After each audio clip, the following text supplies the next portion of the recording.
So hello, everyone. Nice to see you. It's great to meet some of you so far, and it's always a pleasure to see your happy, shining faces. My name is Steve, and I am a developer. I work at Microsoft on the .NET team, and I would class myself as a big believer in WebAssembly. I've been working with this and focusing on it professionally for about 5 years now. And I am pretty convinced that the majority of the potential of this technology still lies ahead of it.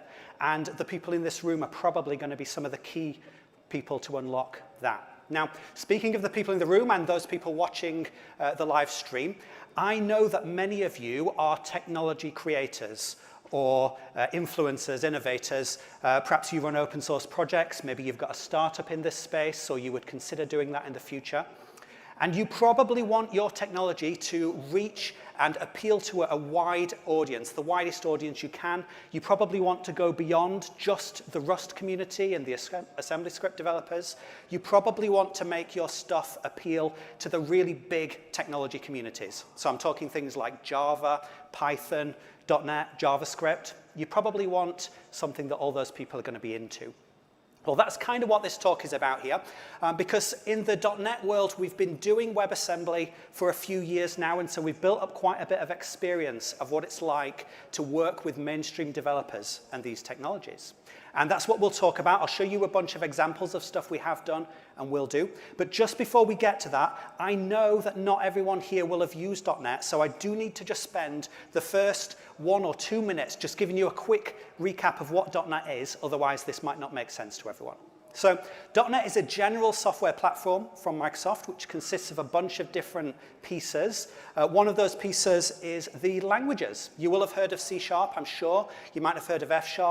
There's various other languages that all compile to this common bytecode format for .NET, which runs inside the .NET runtime, and that brings additional services like garbage collection, just-in-time compilation, and so on. And if you are a Java developer, this might look like a very familiar arrangement because it's pretty much the same kind of managed code structure.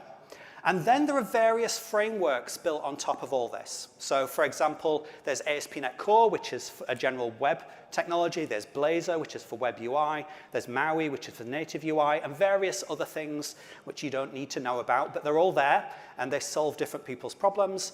And then tying all this together is a single package ecosystem called NuGet.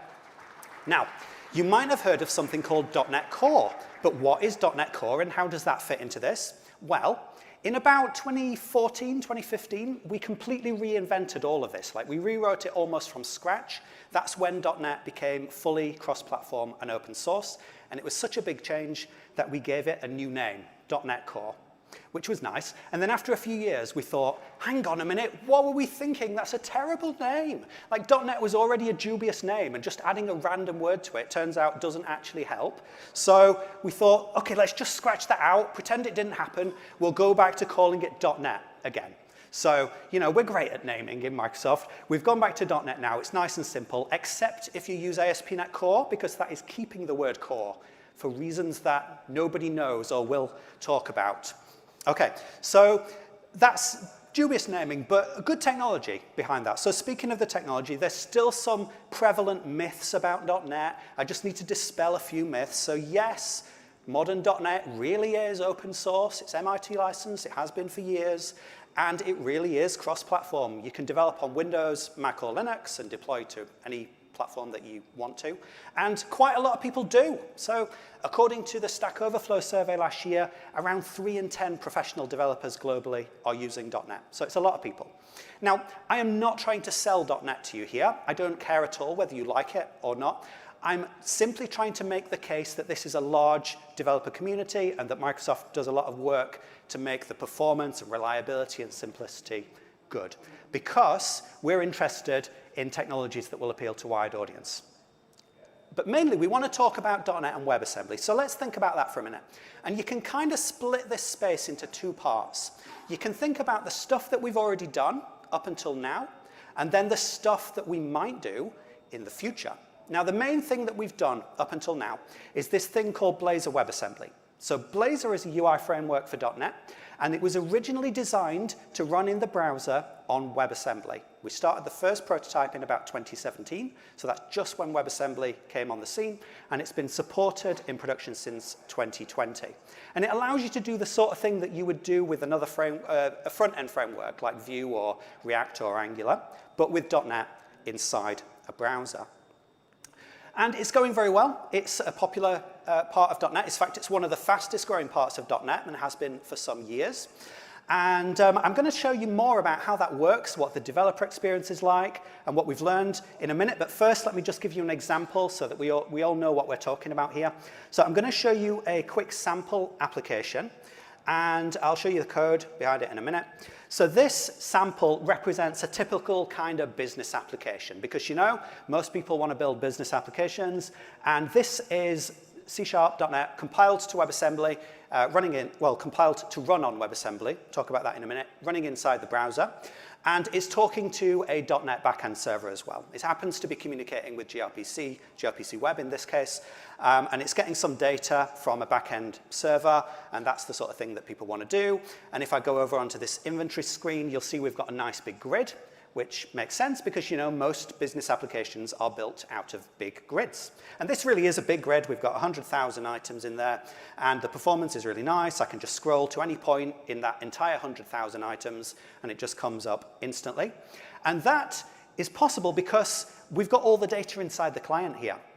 So we've not only got .NET running on WebAssembly, we've also got SQLite compiled to WebAssembly running inside the browser too, and they can communicate with each other instantly, which means that we get very fast performance. So like as I start typing, you see, you know, queries are resolving on every keystroke, filtering is, sorting is instant, filtering is like super fast. We've got 60 frames per second of filtering as I do that, and that's all very nice. So people are feeling good about that. They're being nice and productive.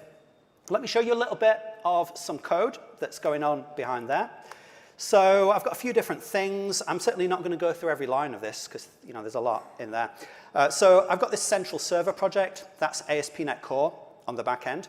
I would say most people who use Blazor WebAssembly probably are using .NET on the server as well as on the client. You don't have to, but it's probably the most productive arrangement, this full stack.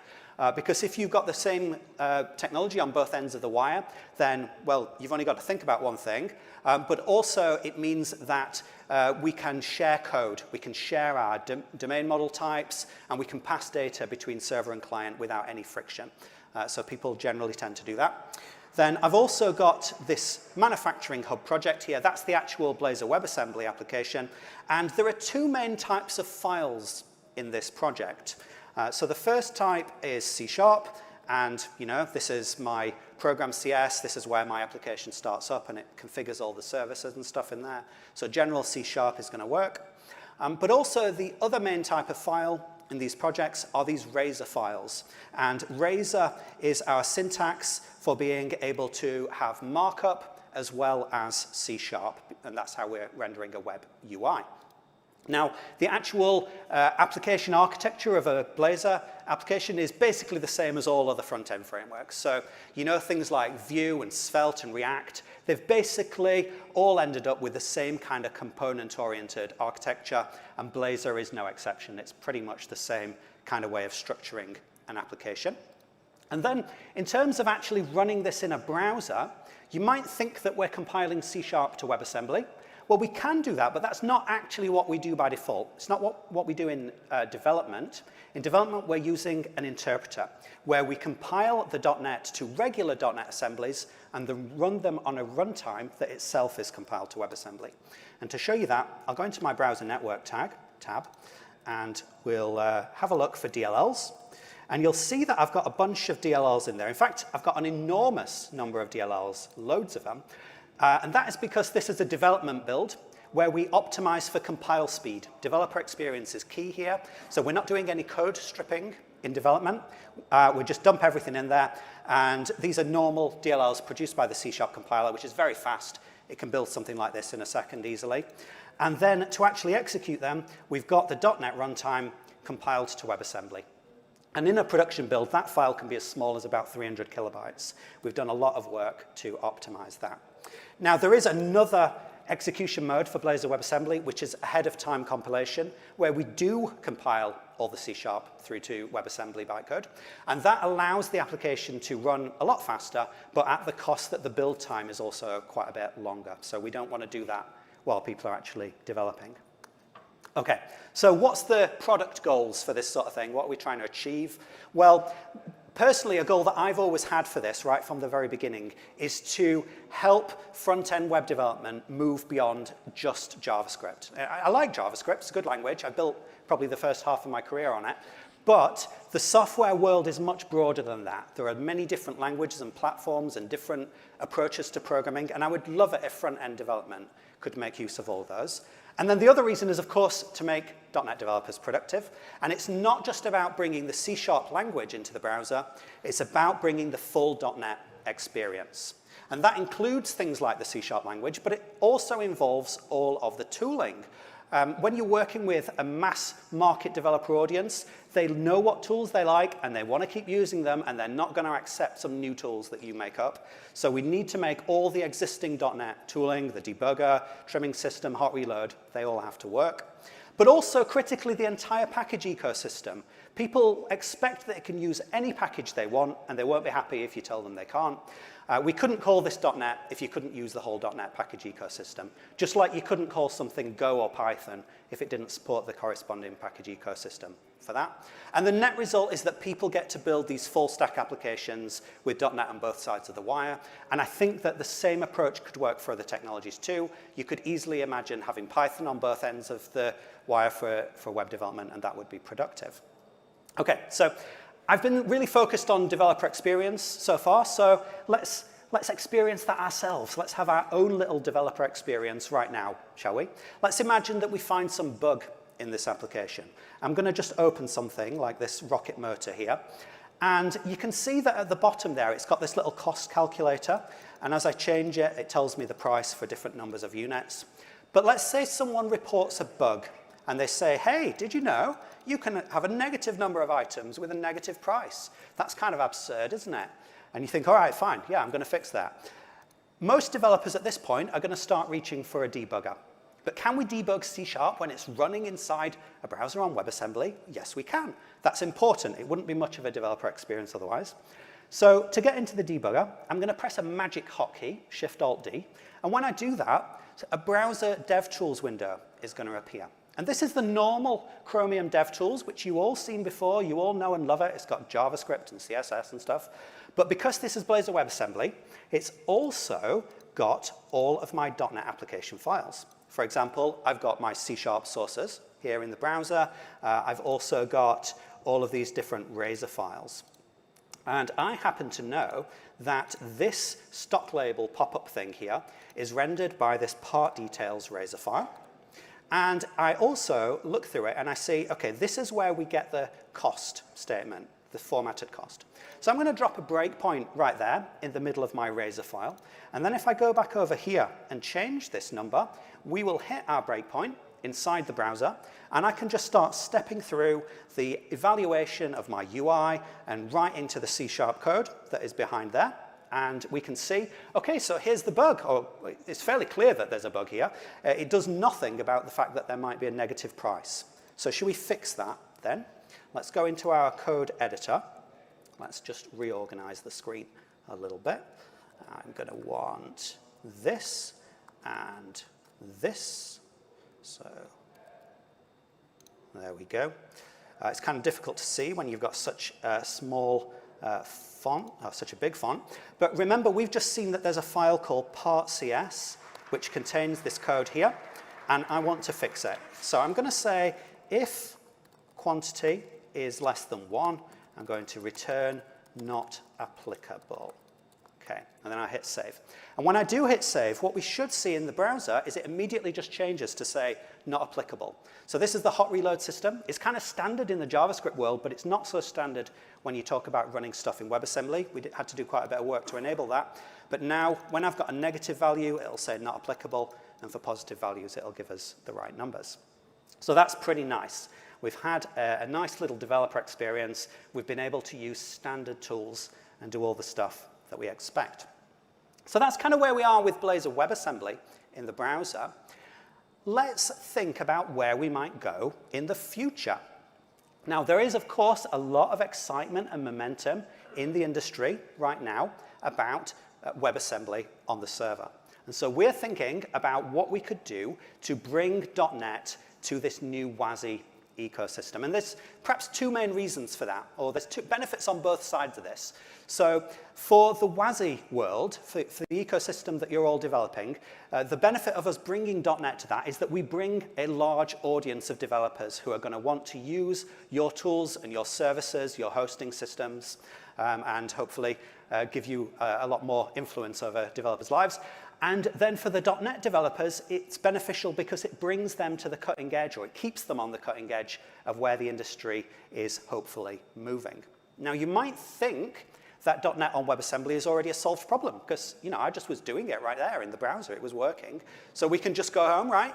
But no, the way that we compile .NET to, or run .NET on WebAssembly in a browser is not suitable for WASI environments because the current technology is built on Emscripten, which is designed for producing browser builds of stuff. And importantly, Emscripten works by making calls into JavaScript. All of the system APIs are mapped into JavaScript APIs, which is no good in a WASI environment because, there's no JavaScript in a WASI environment.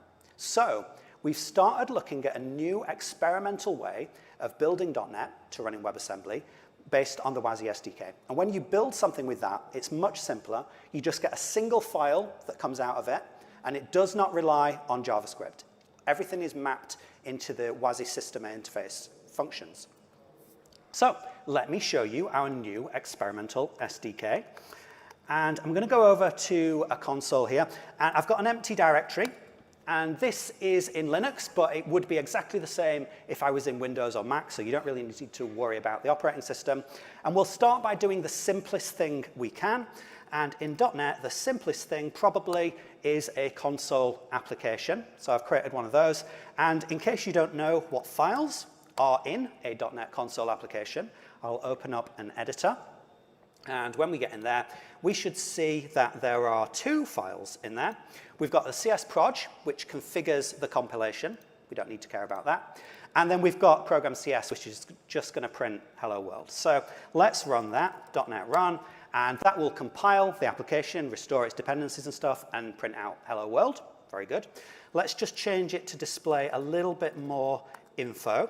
So I'm going to display the current time in UTC and the current OS architecture. And I can go and do a .NET build, because you can build separately from run if you want to. You don't have to. Then when I do a .NET run, you'll see that it tells me the time now, and the architecture of my laptop CPU is x64. That's great.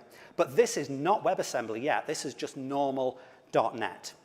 How can we make this into a WASI-compliant WebAssembly binary? Well, we can do so by adding this new experimental SDK called WASI SDK. And when I've done that, the next time I do a build, we should see some slightly different stuff starts happening. So it's still going to produce the normal .NET assembly for my application, but we won't actually be using that at runtime, because mainly what it's doing is it's preparing my application assembly and all the other dependencies to bundle them into a single standalone WebAssembly binary. And this is just using normal .NET tools, so our mass market developers will be happy to accept this. Works in VS as well. And now I can run this. So let's just copy that path. And then I can run it on any WASI runtime environment. So I'm going to start with Wasmtime, which I'm sure many of you know about or even work on. And so if I run that file now, it will work exactly like you expect. We've got the time, and the architecture is now Wasm. And this is WASI compliant. I can run it on a different Wasm runtime if I want to, such as Wasmer. And if you really need convincing that this is standard, I will dump all of the imports from my Wasm file, and you'll see there's 23 imports. It's stuff to do with file system and clock and things like that. You don't need to read the list. But every single one of those is part of the WASI snapshot preview 1 namespace. So it should run anywhere. Excuse me. Okay, so that's good. It's a good start. But so far, it's a bit boring, right? Because we can only just log stuff to console. Can we build a more interesting application? Something that we would deploy to the cloud, something network-enabled. So here's the little challenge that we're going to set for ourselves. One of my lockdown hobbies has been growing vegetables in a greenhouse, which is great, yay. And when you get into doing this sort of thing, you tend to accumulate a bunch of sensors. Little IoT devices, they might be programmable. They collect information about temperature, humidity, soil moisture, and stuff like that. And it's a bit tedious to go around looking at them all individually. I'd like to feed all that data into a central monitoring application, which can then present a UI to me on different devices. And I want the network traffic to be really compact, so I'm going to have them send gRPC messages into the application, and I want my UI to update in real time, so I want it to push updates out over WebSockets. And the question is, can we do all this stuff with just standard WASI today? And is the ASP.NET compilation model, is it going to work on WebAssembly? Is all the networking stuff going to work? Well, the answer is yes, obviously, otherwise I wouldn't have brought this up. It would have been a silly thing to do. So I'm going to show you how this might look. Over here, I've got my greenhouse monitor application, which is a standard ASP.NET Core application, which references the WASI SDK and another package which tells ASP.NET Core that instead of using the native Windows or Linux networking stack, it should use the new SockAccept API, which is within WASI. And that should mean that all of the standard ASP.NET stuff, such as gRPC and SignalR, which is our APIs on top of WebAssembly, they should all just work, which is very nice. Okay, I've got other configuration, like I've got this JSON endpoint for the UI, and I've got here my WebSocket thing. The UI in this case is actually built using Svelte. And you might wonder why I would do that, because, you know, I've just been bigging up Blazor. If Blazor's so good, why wouldn't I build the UI with that? Well, I could, and it would have been really nice and convenient for me. But the point is to show that all these technology pieces are independent. And just because you can use .NET for one thing, it doesn't mean that everything has to be .NET. So that's why I did it with Svelte. Also, Svelte is quite nice. So, you know, that's OK. Let's start running this, shall we? I'm going to do a .NET build. And we should get a WASM binary out of that, because I've got the WASI SDK in there. So when that builds, we shall see, there we go, greenhousemonitor.wasm has appeared. And I could run it using standard .NET tools, like .NET Run, or just by pressing F5 if I was using Visual Studio. But to show you that there's nothing weird going on, I'm going to start it by calling Wasmtime directly, passing it a reference to my WASM module, and telling it that it's allowed to listen on port 5000. And then I'll go to that in my browser, and we get our UI popping up. And it looks nice. You know, we can see that there's disturbingly high temperatures at one end of the greenhouse, but it's fine everywhere else. The temperature's been fluctuating, and the automatic irrigation system seems to be working, so that's all good. All right. But remember that we want to push stuff into this over gRPC and get the UI to update in real time with WebSockets. So I need some sensors. I don't actually have any sensors with me here, but I do have this little simulator that I wrote, which is going to make the gRPC calls into the application, and we'll see what happens. So when I do that, you'll see that the UI does start updating in real time, because the SockAccept API in WASI means that all the stuff we build on top of that is just going to start working, which is very nice. Okay? But what if something goes wrong? How could we diagnose what's going on inside our application? Can we debug stuff even when it's running inside Wasmtime? Well, Wasmtime does have some level of debugging support, but it's at the level of LLDB or GDB, and it's not the sort of thing that .NET developers are going to accept. They want to use their normal debugging tools. But the good news is that the .NET runtime has its own debugger support inside it. So if we can attach a TCP listener to that debugger, then we can connect a normal debugger. So I am going to go back over here, and I'm going to restart my application this time, and I'm going to say, instead of just listening on port 5000, you can also listen on port 8001, and I've configured that to be the debugger port. I've also configured VS Code to use 8001 for the debugger. So I'm going to press the attach button right now, and it's kind of difficult to see what's going on because the screen is so small, but we can see that we've accepted a connection from the debugging client there, and then the application starts up. So now back over here in my browser, I can reload and everything's working and stuff, and then I can go and put a breakpoint somewhere. So let's go into here. This is the endpoint that receives the gRPC calls, and it loops through all the data that comes in a batch and puts it in the existing store, and then it sends out the notification over WebSockets to all the clients. So let's see if we can hit that breakpoint. I'm going to go and start sending my sensor data into the application again. And when I do that, you'll see that we do, in fact, hit the breakpoint, and we've got an entirely normal .NET debugger working in the normal way for code that's running inside Wasmtime, and we can do all the normal stuff like hover to see variables, see the call stack, and all that sort of stuff. And that's working great. It even works with remote debugging. So I set up an instance of this in a cloud earlier, and I was able to just connect a debugger to that in the normal way, and it worked great. So I want to give credit to one of the runtime engineers for making the debugger work here. So Taze on the runtime team did an amazing job. The first time that we tried to enable debugging for .NET inside the browser, it was like a 6-month agonizing effort. But when Taze looked at doing this on top of WASI, she was able to make it work in under about 2 days, which was amazing to me. And I think that goes to show how WASI is a more standard environment for running your WebAssembly code than the browser is. We can do a lot more stuff in a straightforward way. So we are running out of time now, or I've run out of time. I want to just leave you with a few final thoughts about things that I think we could do to grow the WASI ecosystem from where it is to reach a bigger market of developers. I've made this point a number of times. I think the developer experience is key. You need to have compile times under a second. You need to be able to use standard tools, standard debuggers, standard hot reload type features. People are not going to use any weird new tools that you ask them to use. I think there's a good opportunity when it comes to hosting this kind of thing. So I just built my Greenhouse app as a single WASM file, and I would like to be able to just upload that file on its own to something that would host it in the cloud. But the industry doesn't seem to have got a feature like that just yet, but it's kind of an obvious thing to do. I'm sure many of you would be working on something like that. As for the various open source projects that are going on in the WASI world, some of them have got great samples, but a few of them I've noticed don't really have samples at all, or they've just got kind of like a hello world sample, which doesn't really sell the technology. And I just really encourage you, if you've got any project in this space, to make sure you've got some samples that actually sell what's unique about your project. Otherwise, people might not make sense of it. And then, speaking of reaching a wide audience, you don't have to use Windows yourself, you don't have to like it, but most professional developers in the world are using Windows, and if you're not shipping Windows binaries for your project, then you are leaving a lot of potential users on the table.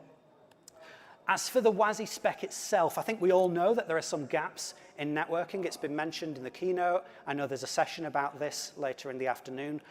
So it's great that we've got the SOC Accept API. That's what made it possible to just make ASP.NET Core work there. But there's still a missing piece in terms of outbound networking to be filled in there. We can't get every possible thing inside the WASI spec. So, you know, the new component model interface types are going to be key to making a wider range of things work on WASI. And it would be great if we as a community could get together and agree on what the high-level representations for stuff like HTTP, WebSockets calls, database calls, and stuff should look like. So that is all I've got time for, and I know that you'll be ready to go and get some coffee just now. So I'll just leave you with some links. If you want to try out any of the stuff that I've shown you there, you can go to these URLs and get the code and play with it yourself. But also I'll mention once again that the .NET WASI support is purely experimental at this stage. We've not got a commitment to ship that, but we really want feedback about that. So give it a go, try making your thing work with .NET and tell us how it goes, and we'll try to work with you to make sure everyone has a great experience.